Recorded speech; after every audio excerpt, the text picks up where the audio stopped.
ለምንም መናገር ስለማያስፈልግ ነው። ይሄ ሁሉ ከተነገረ ይህ ይበላሽ። ስለዚህ ጨራርሰው መሄድ ብቻ ነው። አልቋል ፕሮሰሱ። ስለሰው መናገር ደግሞ ስለ ሁለተኛች የሚያወራው አፍሽ ሞልተሻ ወይኔ ፕሮሰሱ አልቋል። ትንሽ ጊዜ ነው የቀረኝ። እኔም ለዚህ መሆንበት እንደማንም እንደ ቀልድ ነው እንደምታዩ የሚከሰከስ ልጅ አይደለም። አሁን አንተ ሌላ ምናምን አትግባ። በቃ አሁን ከኔ ጋር መጣላት ምንም የምንጣለው ታሪክ የለም። ልጁ የተከበረ ሰው ነው፣ ጥሩ ሰው ነው፣ ይወዳታል፣ ያከብራታል። አዎ ግን በቃ ይሄ ያለቀለት ቀልድ አይደለም፣ ሲሪየስ ነገር ነው።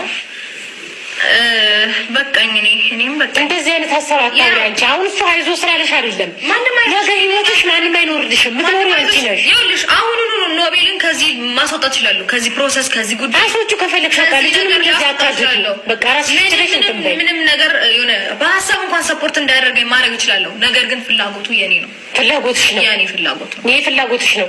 ስለዚህ ይኸውልሽ እሱ የራሱን ህይወት ከጀመረ ቆየ። እኔና እሱ ሳንለያይ በፊት ያኔ ልጄ ሳይወለድ በፊት ከኔ ብዙ ረጅም ርቀት ተጉዞ የራሱን ነገር እየኖረ ያለ ሰው ነው።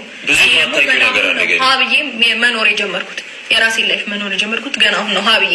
ስለዚህ እንደ አዲስ ነገር ሊገርማችሁ ልትደነቁበት አይገባም ነው ወይስ እኔ ሴት ስለሆንኩ ነው? ለምንድነው ሴት ላይ የሚገን ነው? ምን ችግር አለው? ሴት ነው ወንድ እኩል አይደለም። ብዙ ማታውቂው ነገር አይደለም። ብዙ የተፈጠሩ ነገሮች አሉ።